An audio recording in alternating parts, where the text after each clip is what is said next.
अस्सलाम वालेकुम। आज बात करते हैं एक ऐसी पुरसोच और पुरकश शख्सियत के बारे में जो अगर चाहे बहुत ही ज़्यादा गरीब ख़ानदान से तल्लक रखते थे, मगर उन्होंने मेहनत की, जद्दोजहद की और आखिरकार अमेरिका के प्रेसिडेंट बने।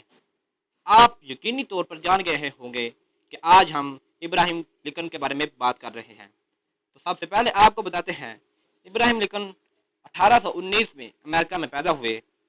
इब्तदाई तालीम अपने एक गांव से हासिल की। आपको एक बात बता दें, इब्राहिम लिंकन को शुरू से ही तालीम हासिल करने का बहुत ही ज़्यादा शौक था। मगर जब इब्राहिम लिंकन अपने गांव को छोड़कर 1828 को न्यू ऑरलीन्स में पहुंचा, तो इसने वहां पर बहुत ही ज़्यादा तरक्की याफ्ता शहर देखा। वहाँ पर बैरी जहाज देखे और इसके अलावा वहाँ की माशरा सोसाइटी और वहाँ का कल्चर, और इसके अलावा वहाँ के जब वो इंसानों से हुमैन से मिला तो इसे बहुत कुछ सीखने को मिला। इब्राहिम लिंकन को ये बात एक बहुत ही ज़्यादा बुरी लगी कि वहाँ लोगों की खरीदो फरोख्त होती है।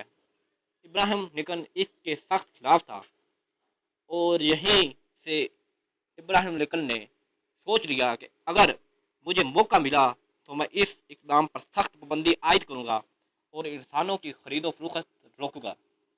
इस वक्त अमेरिका में दो तरह के लोग थे।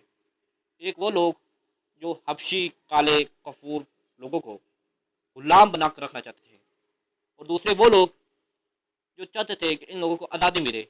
इब्राहिम लिंकन सबक प्रेसिडेंट ऑफ अमेरिका यूएसए, वो इन लोगों में से शामिल था जो चाहते थे कि कफूर हबशी लोगों को आज़ादी मिले।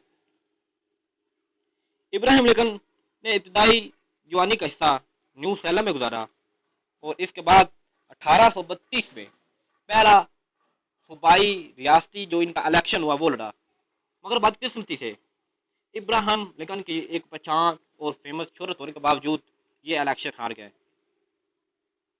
मगर इब्राहिम लिंकन ने हिम्मत ना हारी और सख्त तकरीर पर तकरीर करता रहा, जिद्दोजहद करता रहा और अपनी सियासी कोशिश को जारी रखा। तो अगला इलेक्शन 1834 का हुआ।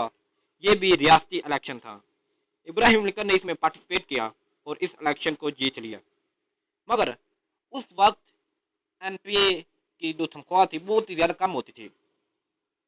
इब्राहिम लिंकन को सिर्फ $3 मिलते थे। इब्राहिम लिंकन जो पहले स्टोर चलाता था, 1835 में अपने पार्टनर की मौत के बाद उसको वो स्टोर भी बंद कर दिया गया। बाद में इब्राहिम लिंकन वकालत करने लगा और 1838 को इसकी अमेरिका के एक रईस के बेटी के साथ शादी हो गई।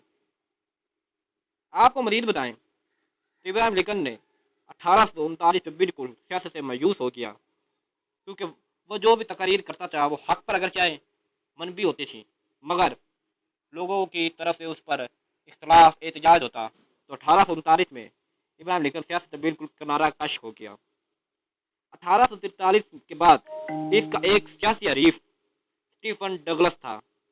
वो लोगों को, आम जनता पब्लिक को गुलाम बनाकर रखना चाहता था, जिनमें काले हबशी काफूर लोग भी शामिल थे।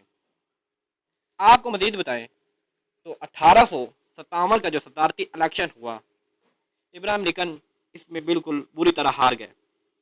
मगर इब्राहिम लिंकन ने अपनी कोशिश, अपनी जिद्दोजहद जारी रखी और फिर 1860 का दोबारा इलेक्शन आ गया। इब्राहिम लिंकन अगर चाहे रिपब्लिक पार्टी से तल्लुक़ रखते थे, मगर इसके हरीफ भी इब्राहिम लिंकन पर कोई एतराज़ नहीं कर सकते थे। चुनांचे 1860 का इलेक्शन इब्राहिम लिंकन ने कामयाबी के साथ सर किया और इसमें जीत हासिल की और 1861 को अपने प्रेसिडेंट बतौर अमेरिका का हल्फ उठाया। इब्राहिम लिंकन ने अपने दौर में बहुत बड़े कारनामे सारे अंजाम दिए और इनका एक बहुत ही पॉपुलरिटी ग्राफ जो था ऊपर आ गया। मगर 1865 में जॉन मैक्सन एक अदाकार ने पिस्टल से गोली मारकर इब्राहिम लिंकन को ख़त्म कर दिया। तो आपसे दरखास्त, आप मेरे चैनल को लाइक करें, सब्सक्राइब करें ताकि मेरी हर आने वाली वीडियो आप तक पहुंचती रहे।